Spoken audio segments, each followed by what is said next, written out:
मैं आपसे कई बार कह चुका हूँ, आप बात नहीं समझते। मैं आपको समझाना चाहता हूँ, अभी 2026 है, फिर 27 होगा।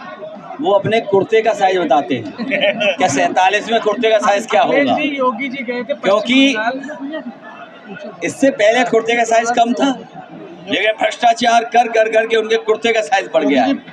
इसीलिए वो कह रहे हैं 47, अपने कुर्ते का साइज बता रहे हैं वो 47।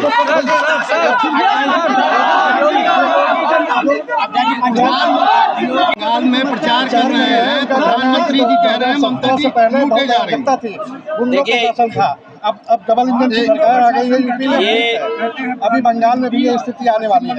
आप जाएंगे प्रचार करने, क्या जवाब देंगे भाई? हमारे मुख्यमंत्री जी जो हैं वो बहुत ही घबराए हुए हैं, क्योंकि अभी मैं एक डिप्टी सीएम साहब का इंटरव्यू देख रहा था। मुख्यमंत्री जी की तस्वीर पहले हटा दी। सोचो, डिप्टी सीएम ने सीएम की तस्वीर हटा दी और सीएम डिप्टी सीएम को नहीं हटा सकते। ये जो डिप्टी सीएम दीदी दीदी दीदी दीदी कह रहे थे, आप बताओ, दीदी हो गई वो तो अच्छी बात है, दीदी कहा, लेकिन वो तस्वीर कहाँ है मुख्यमंत्री की? राम जन्मभूमि जी भी आपने कहा पंचायत चुनाव ने कहा है, उसके साथ करिए, क्या कहेंगे? मैंने कहा अपने किसान भाइयों से, नौजवानों से और गांव में रहने वाले जो तैयारी कर रहे थे प्रधानी की, तैयारी भूल जाइए, सरकार हटाइए, फिर तैयारी करिए। ट्रस्ट के अध्यक्ष दीपेंद्र मिश्रा ने कहा है, मैं अपने पत्रकार साथी जो लगातार चीनी मिल को लेकर के कह रहे हैं, अभी बहुत सारी टेक्नोलॉजी बदली है। अभी एक बड़े उद्योगपति से मैं कुछ दिनों पहले मिला था, हालांकि उत्तर प्रदेश में एक वो कारखाना लगा रहे हैं। इधर एथेनॉल का कारोबार बढ़ा है, कुछ पॉलिसीज़ के तहत कभी समाजवादियों ने शुरू किया था। इधर चीनी से पैकेजिंग का भी सामान बनने लगा है।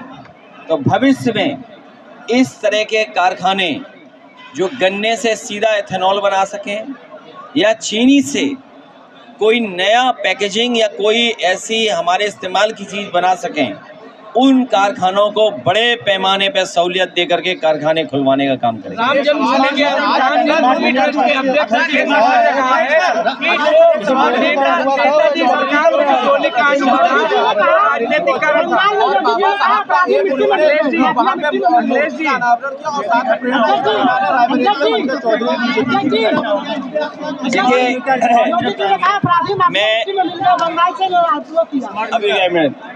मैं अपने पत्रकार साथियों से सबसे ये बताना चाहता हूँ, जब उन्हें समाजवादी अपने आप को बनना था, जब भारतीय जनता पार्टी का गठन हुआ, जब भारतीय जनता पार्टी की स्थापना हुई, उनके पास कोई समाजवादी नेता नहीं था।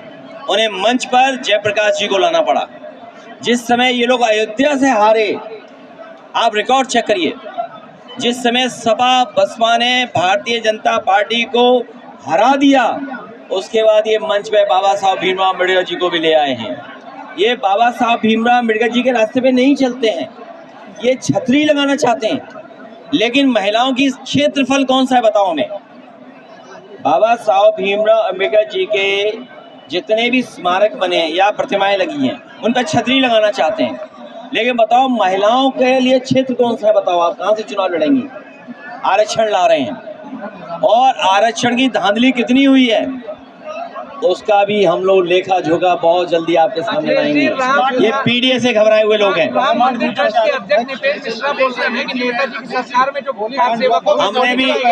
हमने भी एक मंदिर बनवा दिया है, ऐसा है, हमने भी केदारेश्वर मंदिर बनवा दिया है भगवान शिव का।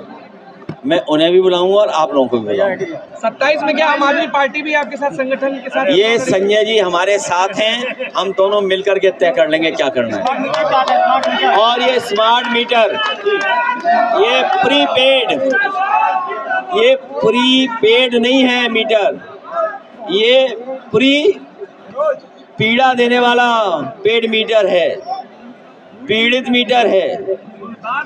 और मीटर तेज भाग रहा है, बिल ज्यादा आ रहा है, यही स्मार्टनेस है हमारे मुख्यमंत्री जी की। आपके सांसद सुल्तान नहीं दिखाई दे, क्या कहेंगे? विशेषकर सोली में बहुत दावेदार है, सोली में क्या होने जा रहा है? दावेदार हैं, ये तो अच्छी बात है। इसका मतलब सरकार बनने जा रही है। आपके सांसद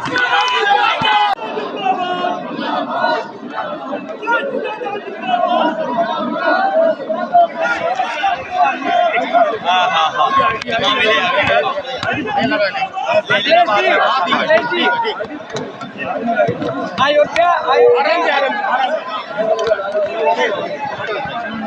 नीचे रखो यार, नीचे आइडिया नीचे रखो, मुझे नहीं आ रहा।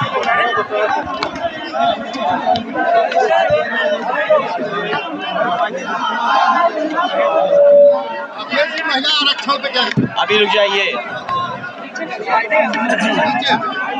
सबसे पहले नीचे करो यार, आईडी नीचे करो।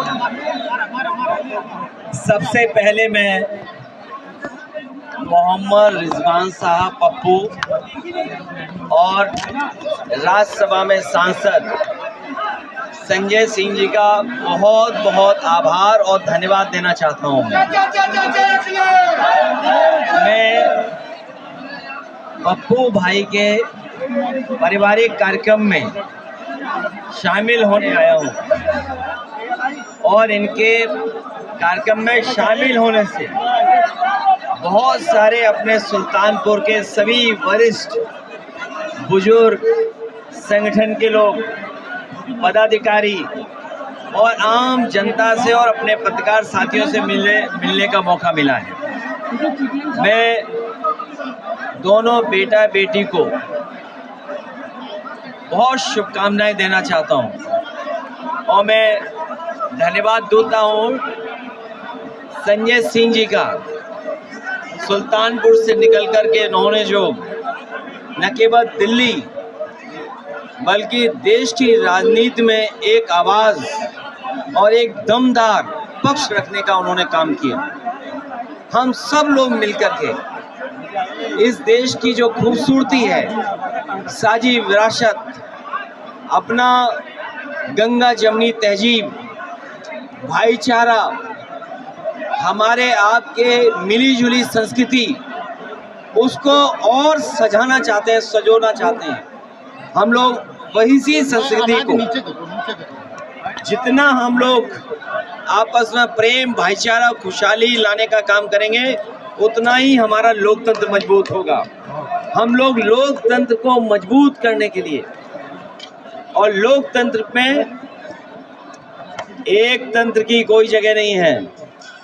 लोकतंत्र में बाबा साहब भीमराव अम्बेडकर जी का संविधान, उसके तहत देश चले, मन विधान से नहीं चले। लोग वन वे हैं, बस बोलते हैं, आप सुनते जाइए। वन वे की कोई जगह नहीं होती है डेमोक्रेसी में। डेमोक्रेसी में संवाद है, हम एक दूसरे से बातचीत करते हैं, तब रास्ता हल होता है। हाल ही में भारतीय जनता पार्टी उद्योगपतियों के साथ खड़ी दिखाई दे रही है। उन्होंने उद्योगपतियों का एटीएम नोएडा में लगवा दिया और उसका परिणाम ये हुआ कि मजदूरों की अनदेखी हुई। अगर मजदूरों के हक, अधिकार और उनके सम्मान का अगर पड़ोसी राज्य में ज़्यादा उनको लाभ मिल रहा होगा, ज़्यादा सहूलियत होगी, तो स्वाभाविक है कि मजदूर सड़क पे आएगा। और उसी का परिणाम ये है कि भारतीय जनता पार्टी के गलत फैसले, गलत नीति और कुछ लोगों को, कुछ उद्योगपति, कुछ कारोबारियों को इतना बड़ा बना दें, उसका परिणाम आज आपको देखने को मिला है।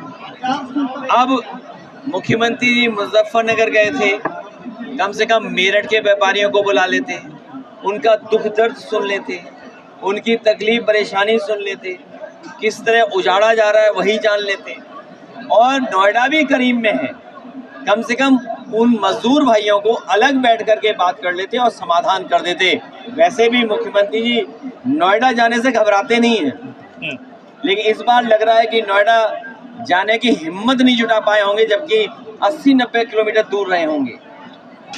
और हम सब लोग महिला आरक्षण चाहते हैं, महिलाओं को सशक्तिकरण, उनके अधिकार मिले।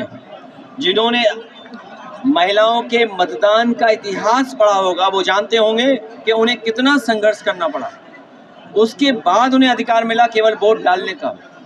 और आज हम सब लोग पक्ष में, लेकिन सवाल ये है कि जल्दीबाजी क्यों? ये जल्दीबाजी किस लिए? अगर आप महिलाओं का सम्मान हक देना चाहते हैं, सशक्तिकरण करना चाहते हैं, तो सुरक्षा और सशक्तिकरण के लिए क्या काम किया आपने? कम से कम वो रोड मैप तो दें।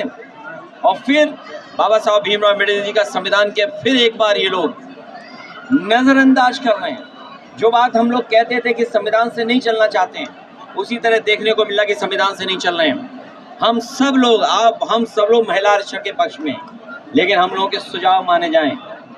और जब तक सेंसस नहीं होगा तो आप कॉन्स्टिट्यूएंसीज कैसे बनाओगे? उनका क्षेत्र कौन होगा? आप आरक्षण लाना चाहते हो, लेकिन उन्हें किस क्षेत्र में चुनाव लड़ाओगे? वो क्षेत्र कहाँ है? क्षेत्र कब डिसाइड होते हैं? जब डिलिमिटेशन होती है, और डिलिमिटेशन तब होता है जब सेंसस हो जाता है। तो सोचिए, कोई ना कोई साजिश और षड्यंत्र है जिसकी वजह से उन्होंने सेंसस नहीं किया। और जब जनगणना नहीं होगी तो आप पे आंकड़े कैसे होंगे?